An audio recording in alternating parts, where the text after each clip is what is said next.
Russell Reeves for Regular News here at the world-famous Wildcat Boxing Gym in Hollywood, California, catching up with super welterweight prospect Callum Walsh. You're taking on Dean Sutherland on March 16th. How's everything going?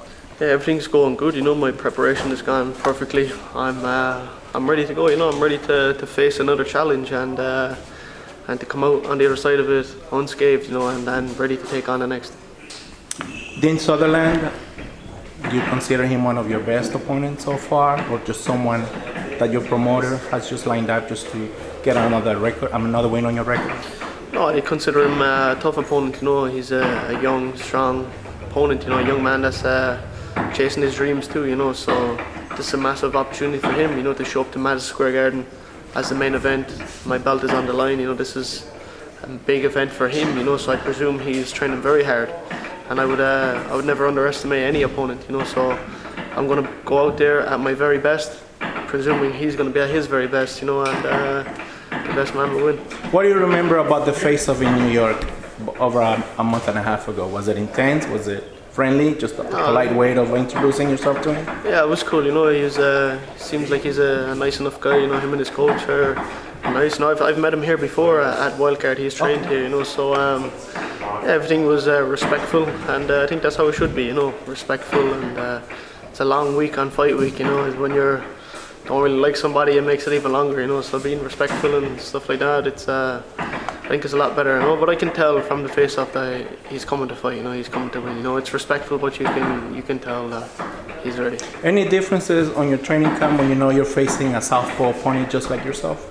Yeah, I spar with southpaws, but I grew up in Ireland sparring a southpaw every day, so I'm used to sparring and fighting southpaws. I fought a lot of them, even coming up in the amateurs. So it's the same thing, really, just keep getting better at what I do.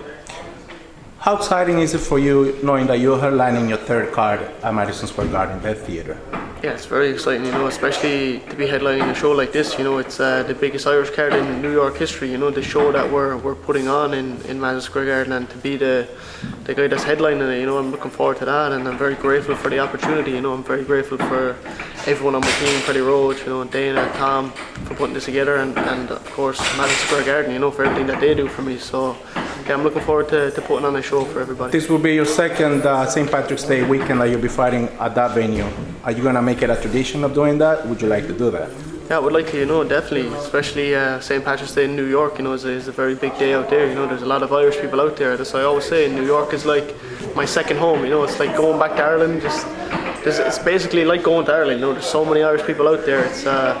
It's crazy, and they have a massive parade, on St. Patrick's Day. So I'll be looking forward to fighting Sunday night and showing up to the parade on Monday. Do you enjoy how wild, how crazy it gets when all these Irish fans start drinking and start getting loud when you fight? Yeah, definitely. That's what it's all about. As long as they're enjoying themselves, that's the most important thing for me. To go in there and put on a show that people will enjoy. That they're not bored, they're not sitting around. It's important to put on shows that people will want to come back. Especially.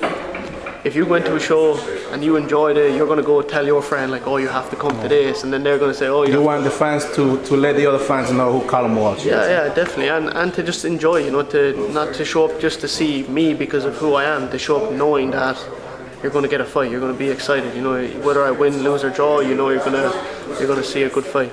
You stopped your last two opponents in the second round. Could we see the same outcome against Dean Sutherland? What are your thoughts? Hopefully, that's what I'm trying to do. I'm trying to finish my opponents early. I'm trying to get a nice early night and get right back in the gym. So hopefully, all goes well. It'll be another early night. Moving up the ranks, obviously, like you were telling all these reporters in previous interviews, a bigger name by the name maybe of like Jesus Ramos, Erickson Lubin, all those guys in the top 10. Do you see yourself facing one of those guys by the end of this year?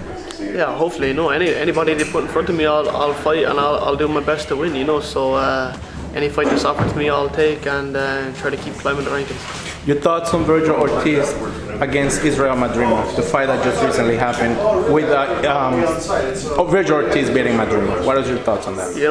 I didn't see the fight, but I seen that Virgil won. Virgil's a good fighter. He's a strong fighter. I've sparred him here a couple of times. He's a good fighter. He's a nice guy. I talked to him here, I sparred with him here. So you know, that's a fight that I could be looking at in the future too. You know, So by the end of this year, 2025, top 10 for Callum Walsh? I think so. Yeah, I think that's the plan. So what would you say Dean Sutherland are we going to have away from fighting? I would just say best of luck, Dean. You know, I hope you've prepared well because I have, and may the best man win. There you have it. Ladies and gentlemen, Callum Walsh headlining his third card at Madison Square Garden, the theater, on March 16th, St. Patrick's Day weekend. Do not miss it, and best of luck, and I will be talking to you pretty soon.